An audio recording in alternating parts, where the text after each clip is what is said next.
I'm Steve Ember with the VOA Special English Economics Report.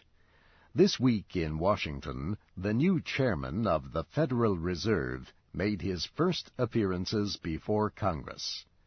Ben Bernanke says the economy has performed well even with increased military spending and the storm damage along the Gulf Coast. But Mr. Bernanke says inflation is still a concern because of energy prices.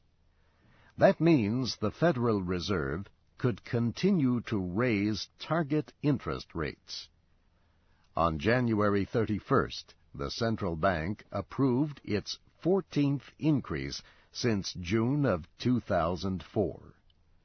The action came on Alan Greenspan's last day as chairman. The Federal Reserve affects interest rates mainly through its open market operations. The Fed can either buy or sell United States government securities. These bonds, bills, and notes are all debt guarantees that pay interest until they are repaid. 30-year Treasury bonds are the longest-term debt that the government sells. The Fed suspended sales in 2001, but started again on February 9th. The Open Market Committee of the Federal Reserve trades in securities as a way to increase or decrease the money supply. If the Fed wants to make a purchase on the open market, it places an order through its trading offices in New York City. The Fed buys the securities from dealers. It credits the amount of the sale to the dealers' banks.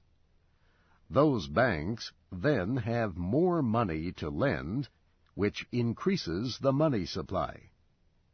More money in the economy can drive down interest rates. People and businesses borrow more when lending costs are low. If the Fed sells securities, this shrinks the money supply and can drive interest rates up. A smaller money supply can ease inflationary pressure. The Federal Reserve has two other tools. One is called the discount window. This involves three special interest rates that the Fed really does control. Banks can borrow at these rates for short periods. The program serves large or small banks, as well as those with seasonal needs like agricultural banks. Finally, the central bank can change the amount of money that banks are required to keep with the Federal Reserve itself.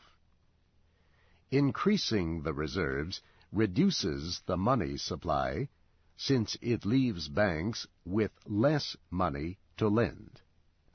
This VOA Special English Economics Report was written by Mario Ritter.